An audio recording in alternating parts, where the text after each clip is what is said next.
chilling sound began as a faint cough, a mechanical tremor rattling through the crisp, thin air high above the dense, ancient forests of occupied France.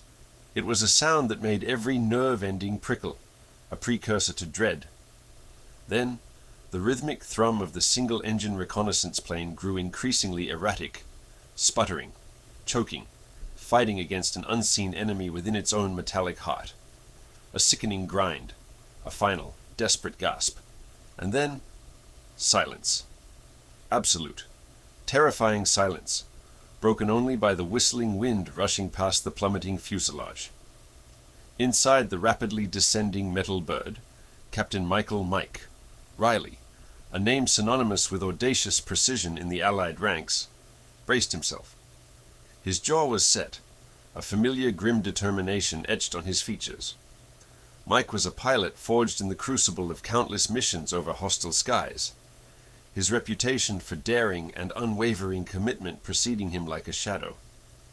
Tonight, however, felt different.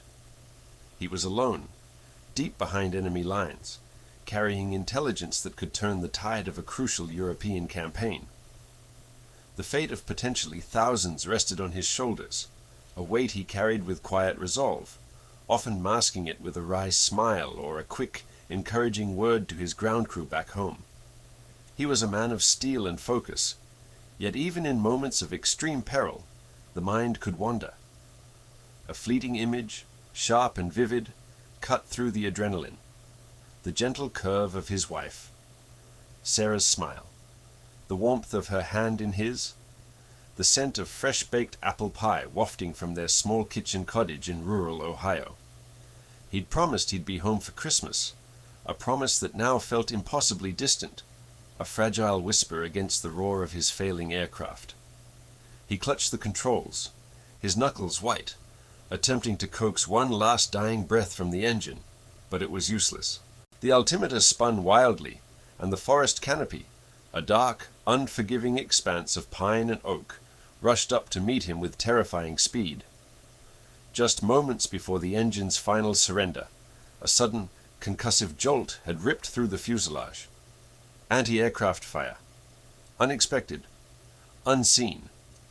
A single, perfectly aimed burst from a hidden battery somewhere below. Mike had barely registered the impact, his training kicking in instantly, focusing on maintaining control, trying to nurse the crippled plane towards any semblance of open ground. But there was none. Nothing but the endless, unforgiving expanse of the French wilderness, a labyrinth of shadows and secrets under the cover of night. The impact was brutal. A screech of tortured metal, the sickening crunch of breaking timber, and then darkness. The world spun into a chaotic blur of green and brown, splintered wood and twisted steel. When consciousness, a hazy, unwelcome guest, finally returned, Mike found himself in a crumpled heap, pinned by the wreckage, a searing pain shooting through his left leg. The air was thick with the smell of aviation fuel, scorched earth, and something metallic, something like blood. He was alive. Miraculously, impossibly, he was alive, but he was also injured, disoriented, and utterly alone, deep within enemy territory, miles, perhaps hundreds of miles, from the nearest friendly lines. The cold, damp earth pressed against his cheek, and above him, through a gaping hole in the canopy, the indifferent stars glittered, a silent audience to his plight. His head throbbed, a relentless drumbeat against his skull. He tried to move, but the pain in his leg flared, a white-hot agony that stole his breath. Panic, cold and sharp, threatened to overwhelm him, but he fought it back, drawing on the deep reserves of discipline that had seen him through so many impossible situations. He was Captain Michael Riley. He had a mission. He had intelligence, and he had to deliver it. His hand instinctively went to the waterproof satchel strapped to his chest, its contents representing the desperate hope of an entire Allied offensive. Relief, cold and precise, flooded him as his fingers confirmed it was still there. Secure. The mission wasn't over. Not yet. He He pushed against the twisted metal of the cockpit, gritting his teeth as shards of pain lanced through him. Escape from the wreckage was his immediate paramount concern. The lingering smell of fuel was a constant, terrifying reminder of the volatile situation. Every breath was a struggle, each movement a fresh agony. But the thought of Sarah, of that promise of Christmas, of the vital information he carried, propelled him forward. He had to get out. He had to survive. He had to deliver the message. This was just the beginning of his fight. Dear viewers, stories of courage and unexpected heroes often emerge from the darkest corners of human history. This is just the first chapter of Captain Michael Riley's incredible struggle for survival and his encounter with a truly remarkable companion. If you're captivated by tales of resilience, loyalty, and the indomitable spirit of those who face overwhelming odds, then make sure you don't miss a single part of this unfolding narrative.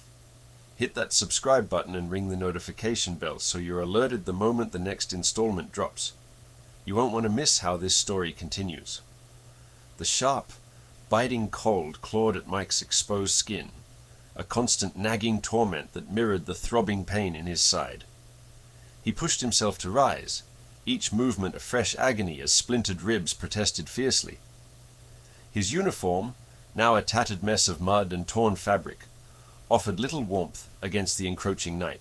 The dense canopy above, a tapestry of interwoven branches, swallowed the last vestiges of daylight, plunging the forest into a menacing gloom.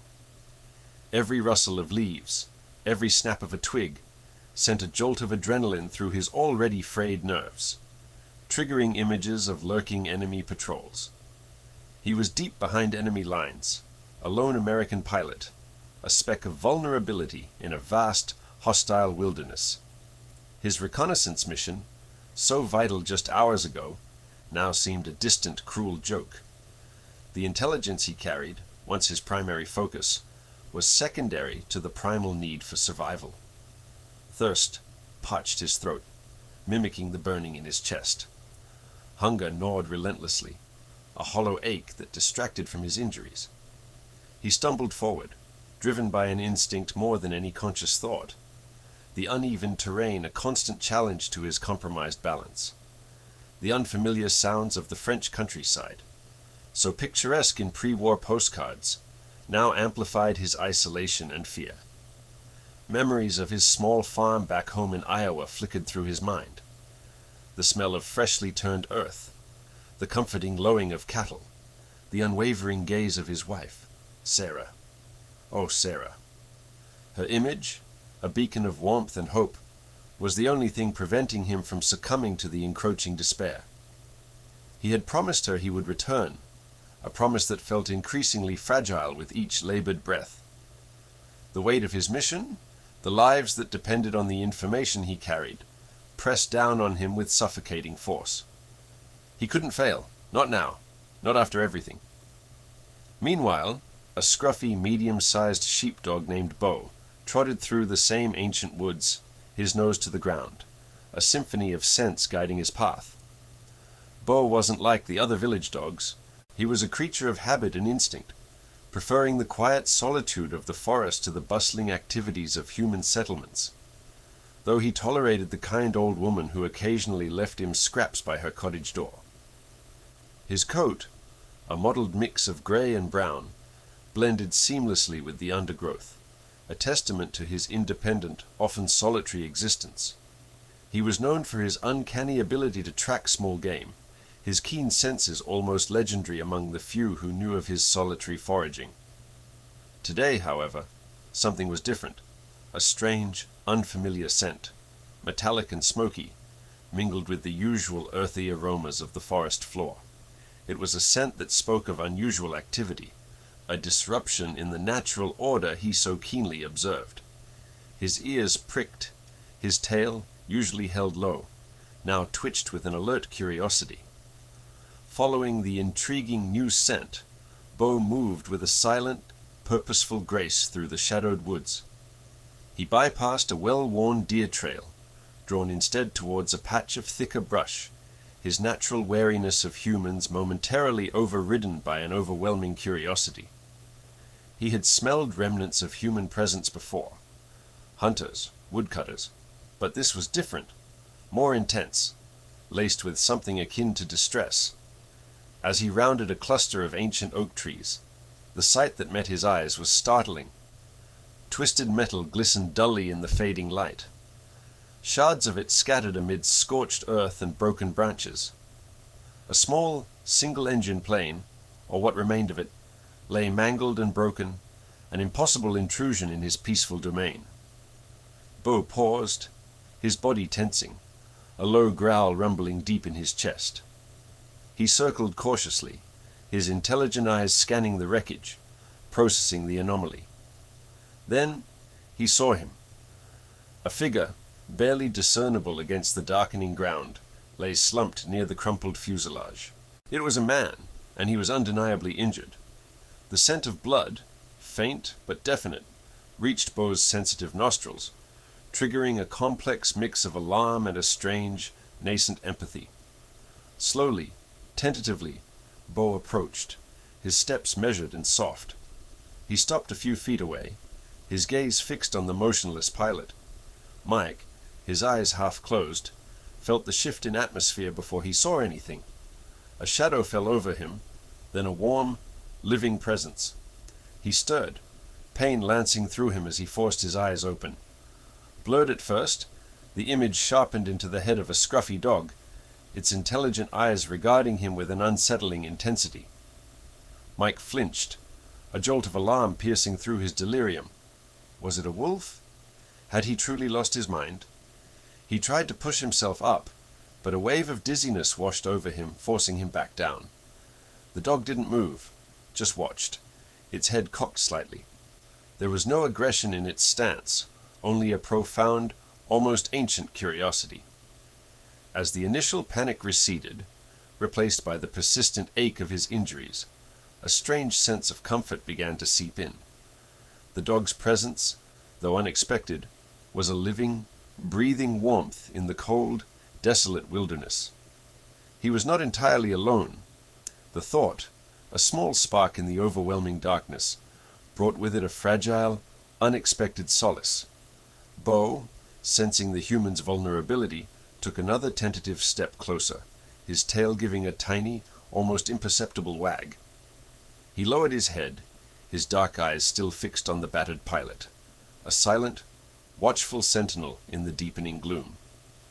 The initial shock of the crash, the searing pain, and the disorienting rush of adrenaline slowly gave way to a dull, throbbing ache that permeated Mike's entire being. Days blurred into an agonizing cycle of consciousness and fitful sleep, each moment a battle against the elements and his own failing body. He had found a shallow indentation beneath a thick canopy of ancient oaks, offering minimal shelter from the pervasive dampness of the forest floor. Yet it was enough to provide a sense of fleeting security. It was within this makeshift refuge that Bo, the scruffy sheepdog, became an unexpected silent sentinel. The dog rarely left his side, a constant comforting presence in the overwhelming solitude. Mike, still weak and feverish, observed Bo with a growing sense of wonder. The animal possessed an intelligence that transcended mere instinct. When Mike's parched throat rasped, Bo would whimper softly, his keen nose twitching, before leading him with gentle nudges of his head to a hidden spring Mike would surely have missed. The water, cold and clear, was a lifeline, and with each sip, a small measure of strength returned to his emaciated frame. In return, Mike, with trembling hands, would offer the dog meager portions of his dwindling emergency rations, dry biscuits, and a few precious pieces of jerky. Bo accepted them not with gluttony, but with a quiet dignity, often nudging them back toward Mike, as if to suggest he needed them more. It was an unspoken conversation, a burgeoning trust built on shared vulnerability and mutual survival. As the days crawled by, the bond between man and dog deepened, evolving from a raw, primal symbiosis to something akin to genuine companionship. Mike found himself talking to Bo, whispering stories of home, of his family, of the distant prairies of America.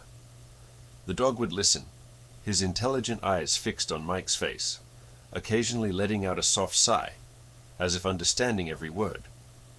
Mike's injuries, though still painful, began to show signs of slow healing. The fever subsided, and with it, a creeping clarity returned to his mind. The haze of delirium receded, replaced by the stark, urgent reality of his situation. He was not merely a downed pilot. He was a carrier of vital intelligence, a living conduit of information that could turn the tide of battle. The weight of his mission pressed down on him with renewed force. He wasn't just fighting for his own survival. He was fighting for something much larger. He needed to get the reconnaissance photos, the detailed enemy troop movements he'd meticulously documented, and the coded messages back to Allied lines. But how? He was deep behind enemy territory, injured, and without any means of communication. Every rustle of leaves, every distant snap of a twig, sent a jolt of anxiety through him. He knew enemy patrols were undoubtedly scouring the area, searching for signs of the crashed plane, searching for him. Moving was a monumental task. Every step sent a fresh wave of agony through his bruised ribs and twisted ankle. Yet, inaction was a surer path to capture or death. He needed a plan, a direction, a sliver of hope.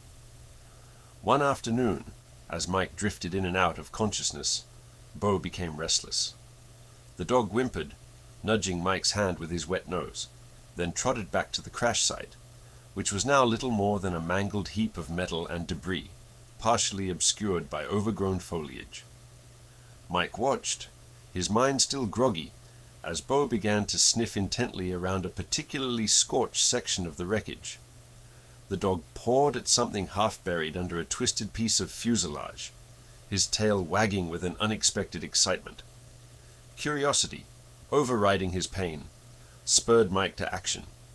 He painstakingly dragged himself towards the spot, his muscles screaming in protest. With Bo's insistent nudges and a final surge of effort, Mike managed to dislodge the debris. Beneath it, nestled in a small cavity, was a small, crudely fashioned leather pouch. It was not regulation issue, nothing he recognized from his standard flight gear. Its worn appearance suggested it had been carried for a long time, perhaps as a personal trinket. He picked it up, his fingers tracing the rough texture of the leather. What could it be? And why had Bo, with his uncanny instincts, found this particular object hidden so meticulously within the ruins of his aircraft? A strange premonition stirred within him, a sense that this unassuming pouch carried a significance far beyond its humble appearance, a secret perhaps, waiting to be unveiled. The forest, once a claustrophobic prison, now felt like a repository of untold stories, and this bag, a clue to one of them. The leather pouch felt cool and supple in Mike's trembling hands, its weight surprisingly light. He unfastened the weathered clasp, his heart thumping with a mix of trepidation and anticipation. Inside, nestled amongst several folded brittle pieces of paper, lay a small tarnished silver locket. It was delicate, almost fragile, and bore intricate carvings of ivy leaves around its smooth, oval surface. He recognized it instantly, a pang of sorrow striking him deep. This was not his. This belonged to Lieutenant Tommy Miller, his co-pilot, a thoughtful young man barely out of flight school, whose bright eyes and eager spirit had belied a quiet, deeply sentimental nature. Mike carefully opened the locket. Inside, a faded, sepia-toned photograph depicted a smiling young woman with kind eyes, her arm linked with a slightly younger Tommy, both beaming at the camera. It was a moment frozen in time, a snapshot of happiness snatched from a world now engulfed in war. A wave of guilt washed over Mike. Tommy had volunteered for this reconnaissance mission, eager to prove himself, despite Mike's initial reservations about his inexperience. Mike remembered their last conversation, a brief exchange about home, about the people they left behind. Tommy had spoken of his fiancée, Sarah, with such tender affection, promising to return to her. to build a life beyond the roar of engines and the threat of flak. He'd even shown Mike the locket once, a fleeting glimpse just before they suited up, a silent testament to the personal stakes involved. Mike had made a silent promise then to bring Tommy back even more than he desired to ensure the mission's success. Now, only the locket remained, a poignant reminder of a promise unkept, a life tragically cut short. He turned his attention to the papers. They were not official documents, but a series of handwritten notes, meticulously folded and creased. The script was Tommy's, neat and precise, but the content was encoded, a jumble of seemingly random letters and numbers. Mike knew the standard military ciphers, but this was different, more personal, perhaps a code Tommy had devised himself, for his own reasons.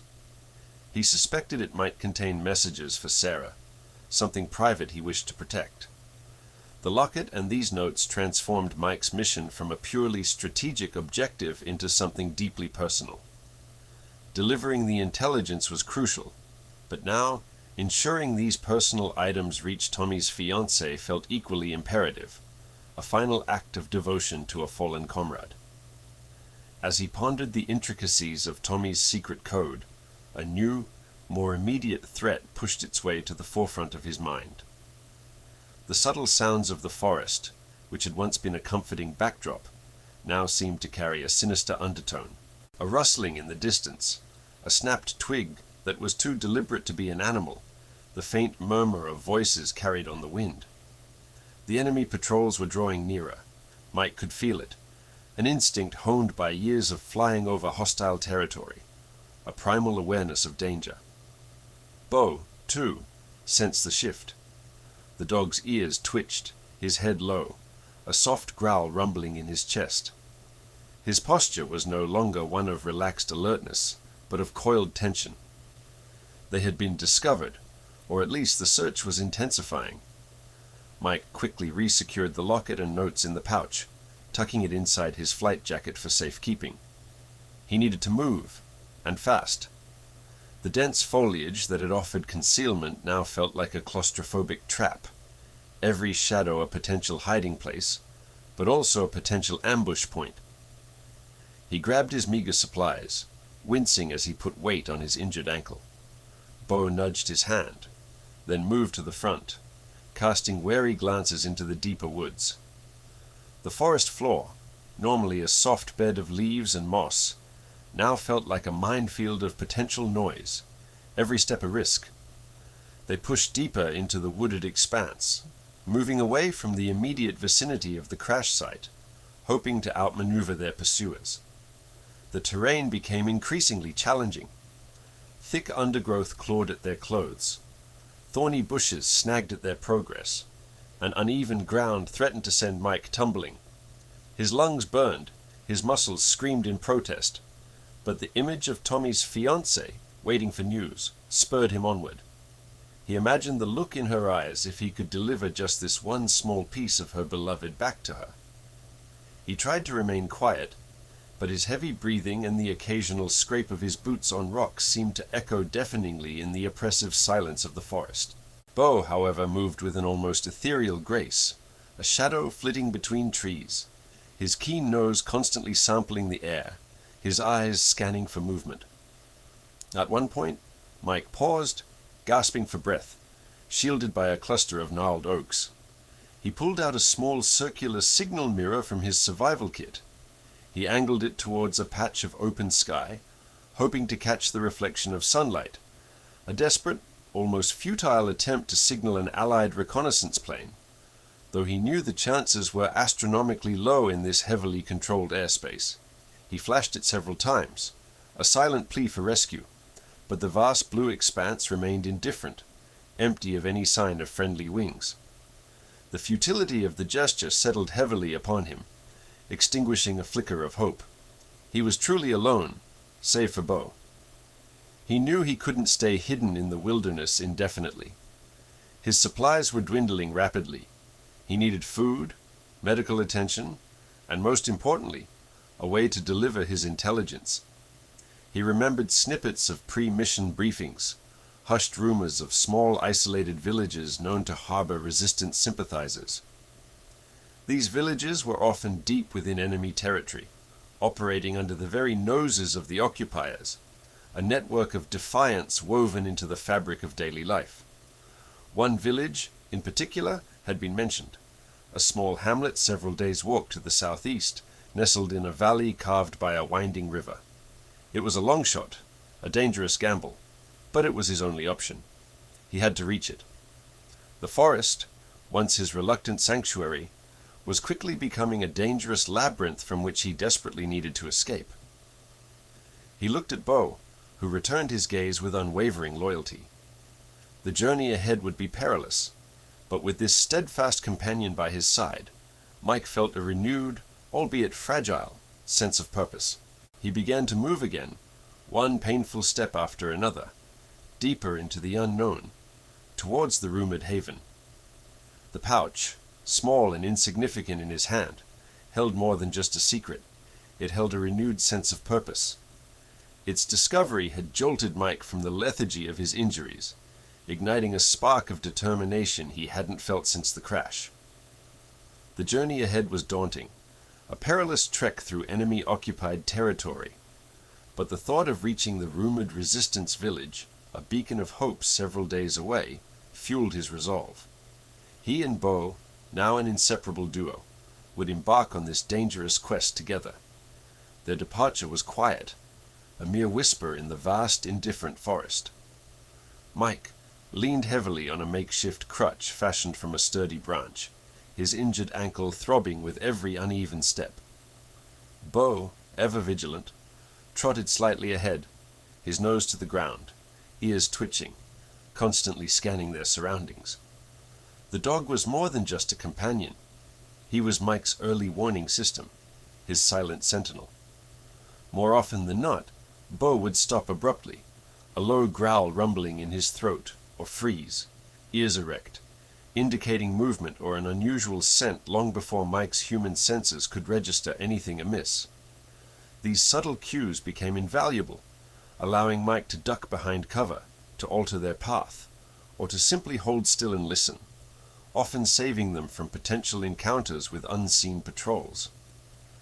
Days blurred into a grueling rhythm of movement and rest. Mike's injuries, particularly his bruised ribs and twisted ankle, seemed to mock his every effort, each step sending waves of searing pain through his body. His supplies dwindled rapidly, and hunger became a constant gnawing companion. Yet, the thought of the critical intelligence he carried, and now, the profound personal message discovered within the co-pilot's locket, spurred him onward. He imagined the co-pilot's family, unaware of his fate, waiting for word, clinging to hope.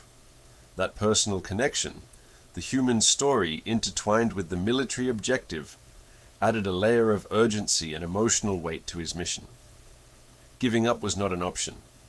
Their bond deepened with every shared hardship. Bo, with an almost uncanny intuition, seemed to sense Mike's pain and despair. On particularly difficult stretches, when Mike's leg threatened to give out, Bo would press close to his side, offering a steadying presence, a silent reassurance. He'd nudge Mike's hand, his soft fur a comfort against Mike's calloused skin. Mike, in turn, shared his last morsels of food with the dog, often giving Bo more than he took for himself. He found himself talking to Bo constantly, not just for the sound of his own voice, but because he genuinely believed Bo understood. He confided his fears, his hopes, his memories of home, and in Bo's unwavering gaze, he found an unexpected wellspring of strength. The dog wasn't just an animal anymore. He was a comrade, a loyal friend, a silent confidant in a world filled with enemies. One particularly tense afternoon, the forest seemed to hold its breath. A muffled clanking sound, distinctly metallic and disciplined, reached Mike's ears. It was the unmistakable sound of a German patrol, too close for comfort. Bo had already sensed it, his body stiffening, a low, barely audible growl vibrating in his chest. Mike's heart hammered against his ribs. He scanned the dense foliage frantically, searching for cover, but they were in a relatively open patch, bordering a small abandoned hamlet. His eyes darted to a crumbling stone structure, partially overgrown with ivy, barely distinguishable from the surrounding ruins of what might have once been a farmstead. It had a small, heavy wooden door, half rotted, leading down into darkness. A cellar. It was a desperate gamble, but their only chance. "Bo, come on," Mike whispered urgently, pointing towards the cellar door. The dog didn't hesitate, darting towards the opening. Mike, despite the searing pain, forced himself into a desperate hobble, his crutch digging into the soft earth. They tumbled down the few steps into the cool, musty darkness of the cellar, just as the sounds of marching boots grew louder, the German voices sharper, closer. Mike pulled the flimsy door shut, plunging them into absolute darkness, save for a few slivers of light piercing through cracks in the old wood. He held his breath, pressing himself against the damp stone wall, Bo nestled tightly against his side, equally silent. The air was thick with the smell of earth, decay, and fear. They could hear everything. The crunch of boots on gravel just above their heads, the guttural German commands, the casual chatter of soldiers. It was agonizingly close. Mike could feel Bo's heart pounding against his leg, a rapid, frantic rhythm mirroring his own. He placed a reassuring hand on Bo's head, whispering a silent prayer. Time stretched, each second an eternity. The voices faded, then returned, then moved further away. Finally, after what felt like an hour but was likely only minutes, the sounds receded completely, swallowed by the forest. With trembling hands, Mike pushed open the cellar door, a sliver of weak sunlight illuminating their cramped sanctuary. They emerged into the twilight, shaken but alive, the close call reinforcing the constant peril that stalked their every step. The forest, once a mere obstacle, had become a labyrinth of constant threats, a place where survival was a moment-to-moment negotiation with fate.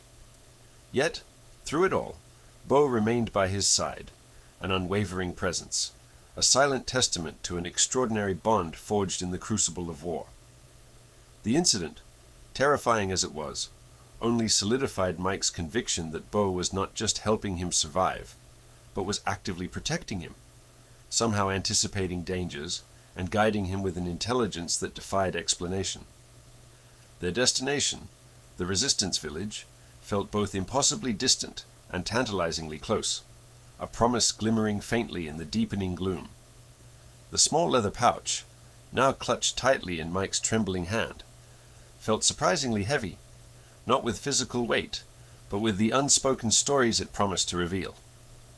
Bo sat patiently beside him, his gaze intense, as if silently urging Mike to discover its contents. With a deep breath, Mike unfastened the simple leather thong that secured the pouch. Inside, nestled amongst some dry leaves and bits of lint, were not just the encrypted notes he had discovered earlier, but also a small tarnished silver locket. He recognized it instantly. It was identical to the one his co-pilot, Lieutenant Davies, always wore, a deeply personal item Davies had rarely spoken about, yet cherished above all else. A wave of regret washed over Mike, realizing he had not noticed its absence until now. Davies had slipped it into Mike's personal emergency kit, a silent plea, a last desperate act of trust before they had ever even boarded the plane for this fateful mission. Mike carefully removed the locket. Its surface was warm from his touch, a stark contrast to the cold, hard reality of their situation. He pressed the tiny clasp, and it sprang open with a faint click, revealing a faded, sepia-toned photograph of a young woman with kind eyes and a gentle smile, holding a small baby. On the opposite side, etched meticulously into the silver, were 3 words: "My dearest Hope." A profound understanding settled over Mike. This wasn't merely a piece of personal memorabilia.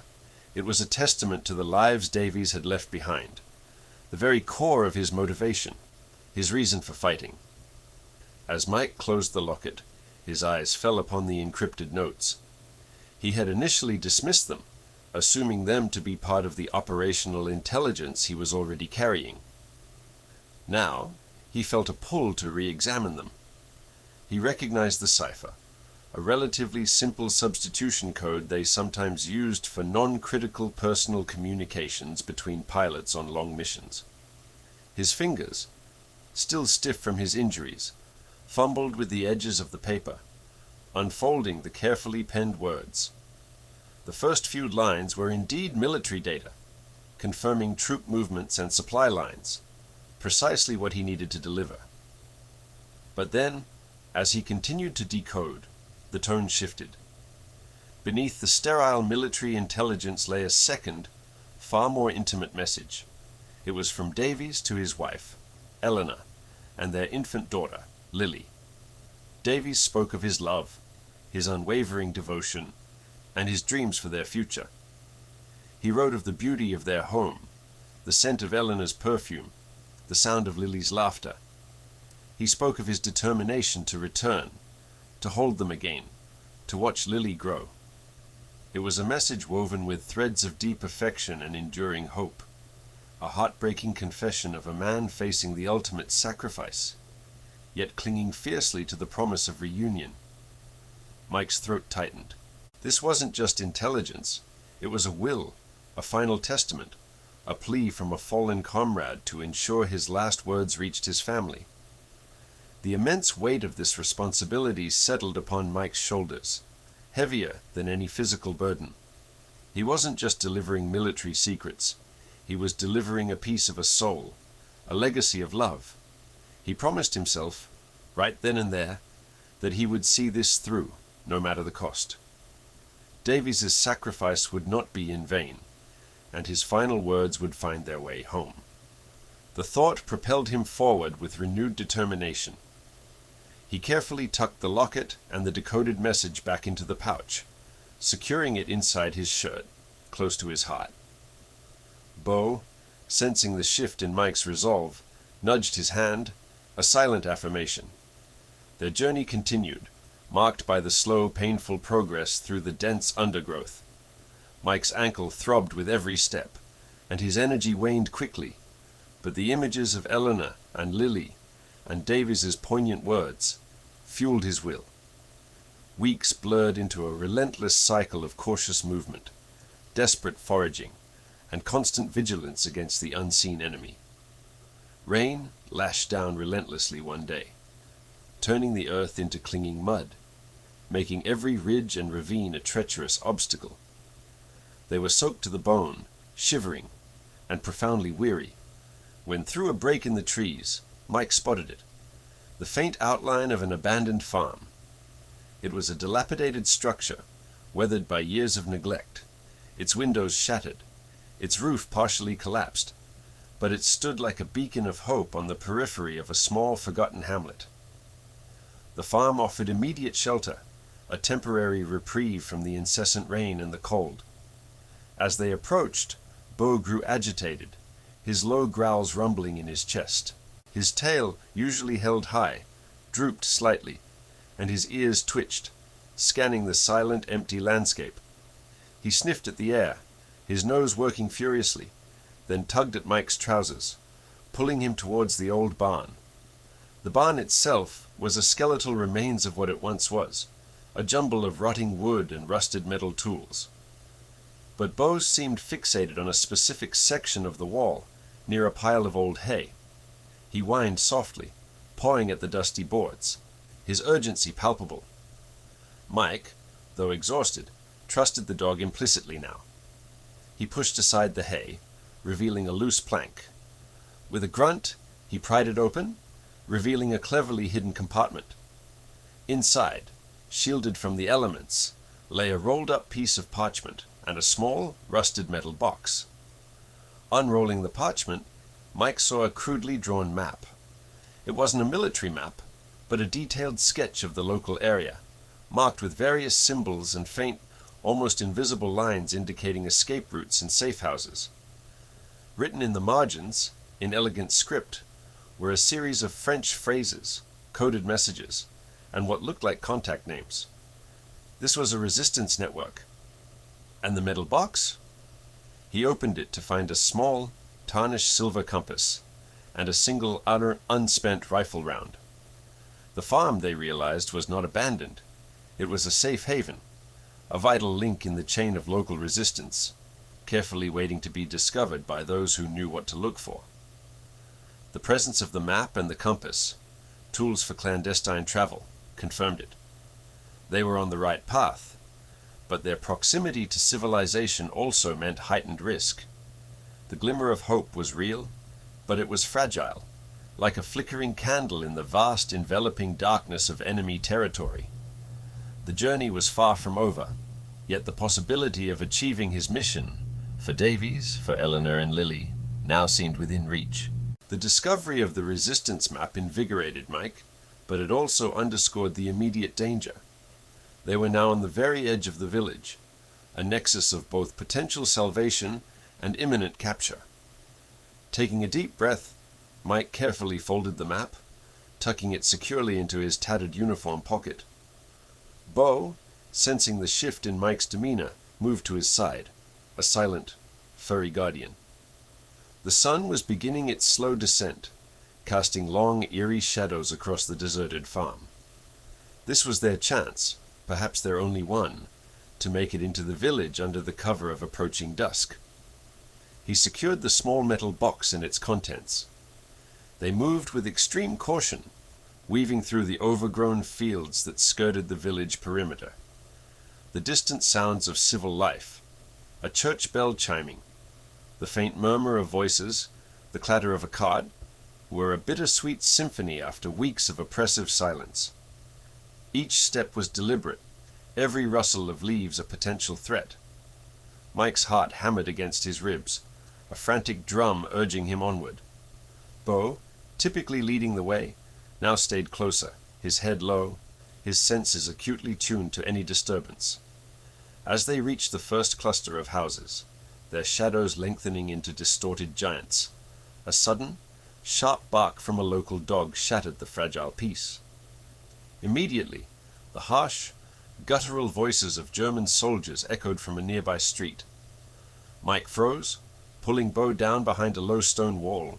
His blood ran cold. They had been spotted, or at least their presence had been inadvertently revealed. The barking intensified, drawing closer. "Halt!" a voice bellowed in German, followed by the heavy thud of boots on cobblestones. Mike knew this was it. His strength, already faltering, felt like it was abandoning him completely. His injured ankle burned with an excruciating pain that shot up his leg. He looked at Bo, the dog's intelligent eyes reflecting the same understanding of their predicament. They were cornered. There was no escape in sight. The stone wall offered only a temporary shield, not true concealment. Just as the first soldier rounded the corner, rifle raised, a primal growl erupted from Bo. In a blur of loyalty and sheer courage, Bo launched himself from behind the wall, not at the soldier, but into the nearest alleyway, barking furiously. It was a calculated, desperate diversion. The soldiers, startled by the sudden appearance of the dog, hesitated for a crucial second. Then, their attention wholly fixed on the barking, darting animal, they gave chase. "Verfolgen Sie den Hund," one soldier commanded, his voice laced with frustration and urgency. Bo, with incredible agility, led them on a frantic chase through the labyrinthine streets, his barks echoing, drawing the patrol further and further away from Mike's hiding place. It was a desperate gamble, a selfless act designed to buy his human companion precious moments. Mike watched, his heart in his throat, as the last of the patrol disappeared around a bend, swept up in the pursuit of the decoy. He was momentarily safe, but Bo was in immense danger. Just as the silence settled back into the alleyway, heavy with the lingering scent of fear and gunpowder, a new sound emerged, a soft, almost imperceptible whistle. From the shadows of a nearby doorway, a figure emerged, then another, and another. They were not soldiers. They were villagers, their faces etched with a mixture of apprehension and grim determination. They had been alerted by the commotion, by the sound of the chase, and by Bo's distinctive barks.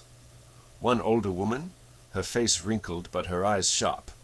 pointed a gnarled finger at Mike, then made a quick, urgent gesture for him to follow. He recognized the signal from the map, a resistance sign. Another man, stout and silent, instantly took Mike's arm, helping him up.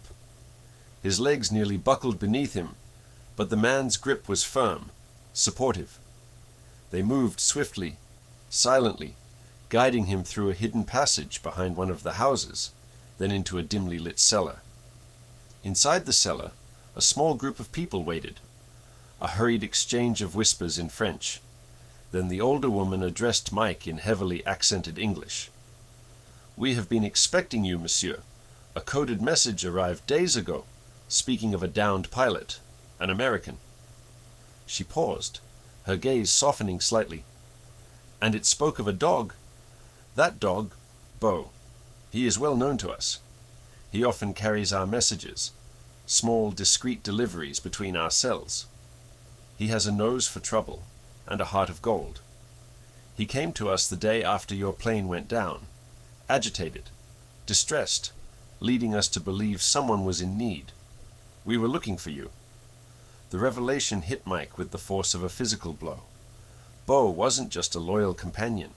He was a crucial, intelligent part of the very resistance network Mike had been trying to find.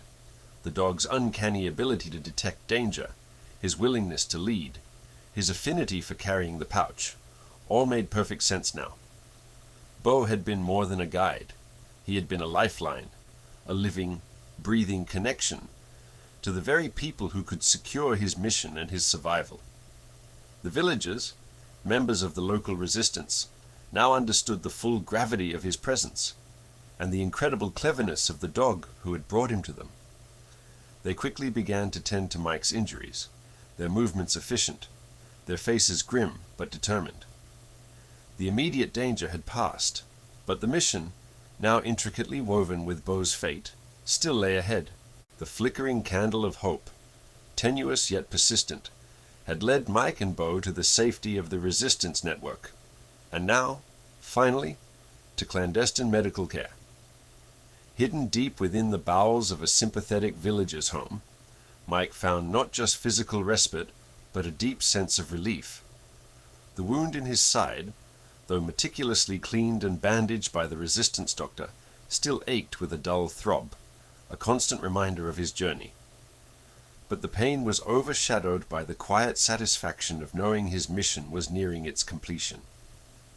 The intelligence he carried, now meticulously transcribed and verified by the resistance leader, an older woman with eyes that held the wisdom of countless hidden battles, was deemed invaluable. It would be relayed through their intricate channels, reaching the Allied command with critical speed. Even more profoundly, Mike was able to deliver the personal message from his co-pilot, Davies. The resistance leader, her stoic demeanor softening for a moment, promised to ensure the heartfelt letter and the delicate locket found their way to Davies's family. Mike felt a profound weight lift from his shoulders, a promise fulfilled not just to his country, but to a fallen comrade and his loved ones.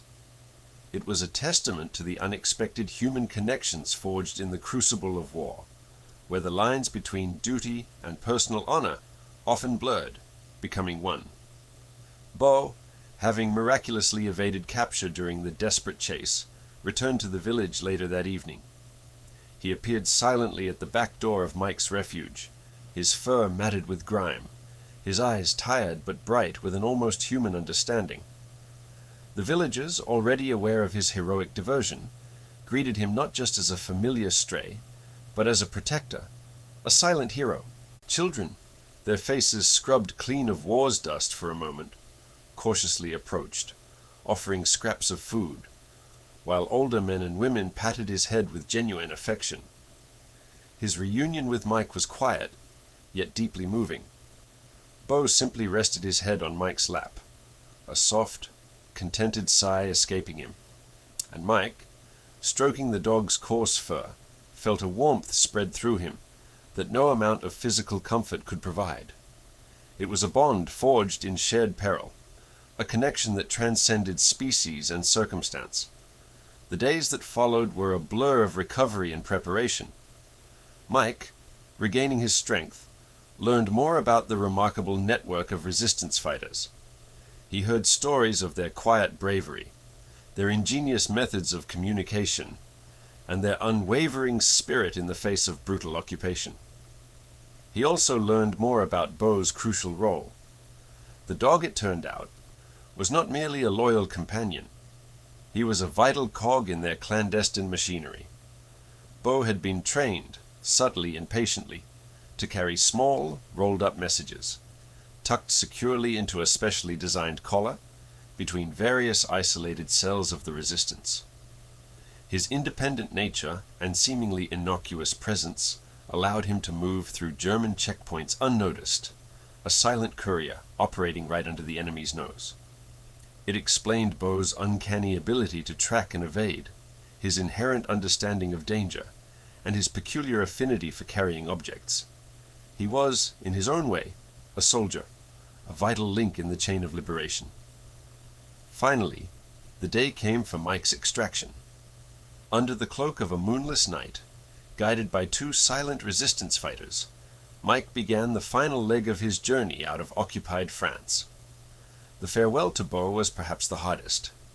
Mike knelt, his hand resting on the dog's head, scratching behind his ears one last time.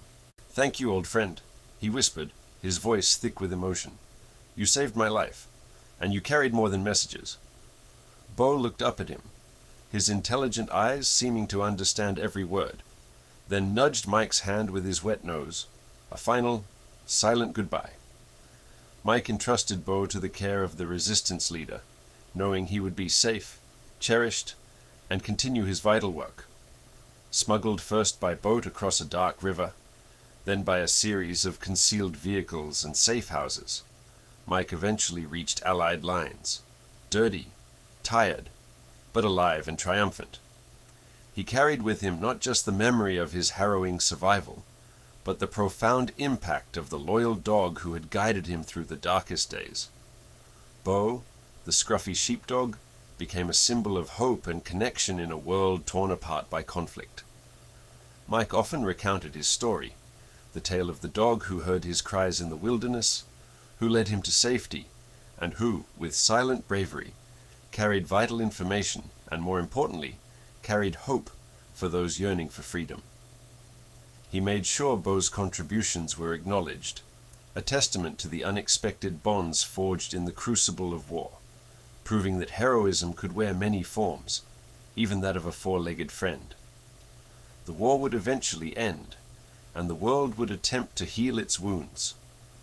But for Mike, the memory of Bo, the unwavering loyalty in those intelligent eyes, and the quiet courage of a dog who carried more than just messages, would forever remain a powerful testament to the extraordinary kindness found in the most desperate of times. It was a story not just of survival, but of the profound, unspoken language of companionship that can bridge any divide, a beacon against the darkness, a simple dog who proved that the heart of a hero beats not just in man, but in any creature brave enough to carry hope. Thank you for watching this incredible journey of courage, resilience, and the unbreakable bond between a man and a dog. If this story touched your heart, please consider giving this video a like, share it with someone who appreciates tales of true heroism, and leave a comment below telling us what you found most inspiring. And don't forget to subscribe so you don't miss our next story about yet another untold wartime hero whose bravery deserves to be remembered.